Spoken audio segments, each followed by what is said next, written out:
Welcome guys to the third video of the project. In this video I'm going to show you a two-step priming technique which I use for priming my miniatures, and we're going to use the Alpine miniature, which is 35063 Kurt Meyer L8H Kharkov for the project. The miniature is already coated with a black primer from Vallejo and dried. The second model is Meyer Wittman 1944, also from Alpine 35120.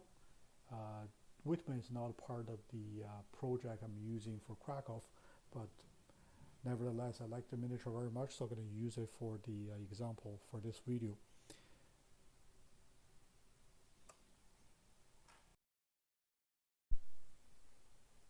Both miniature, like you can see, is primed with a Vallejo black primer with an airbrush.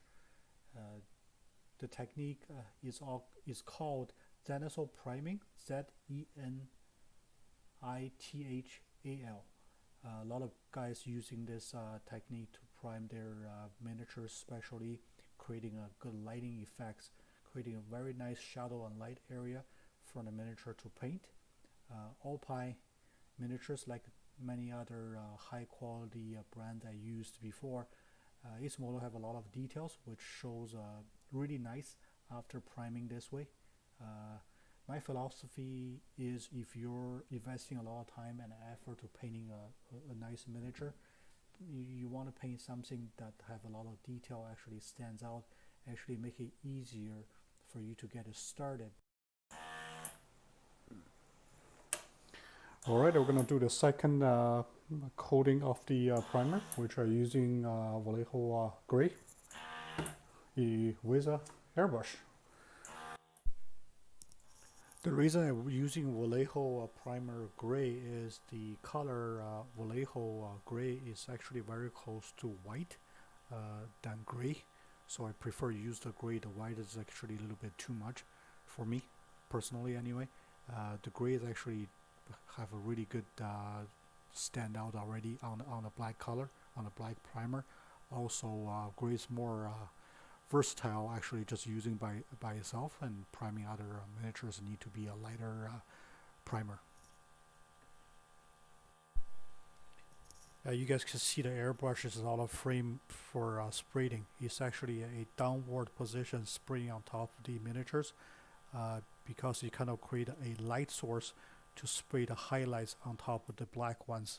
I use the airbrush needle at 0.15 millimeter, I think, and have diluted the primer a little bit more than normally when I prime miniatures, because I don't want to splash on top of it, and also create some distance, have a good flow and control of the paint coming out, so you create a smooth coat on top of it. And if you're building a diorama and knows where the lighting come from, like which position the miniature was standing or sitting, you can actually hit that point. Let's say the left shoulder is supposed to be more lights than the right shoulder. You can hit more highlights on the left shoulders if you need to. The control of the paint and the control of the brush is actually very important.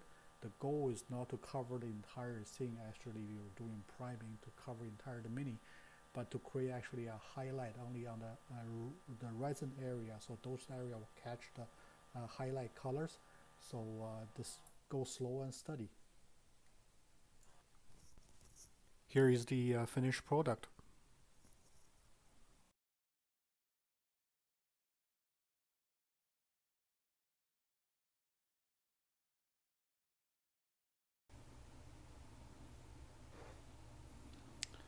This is one of the examples from my early days, a desk corp officer from GW,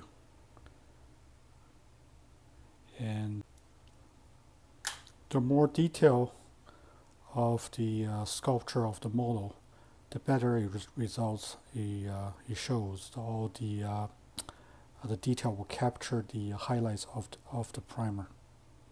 Another example of the standard barrier of the desk corp.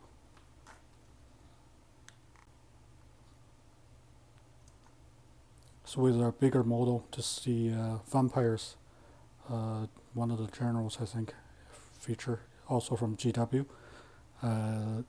It's a bigger model, so it shows the same effect with a lot of details. It almost create an illusion that I have a light here somewhere on the right hand top corner, but actually I don't. This is a regular general light.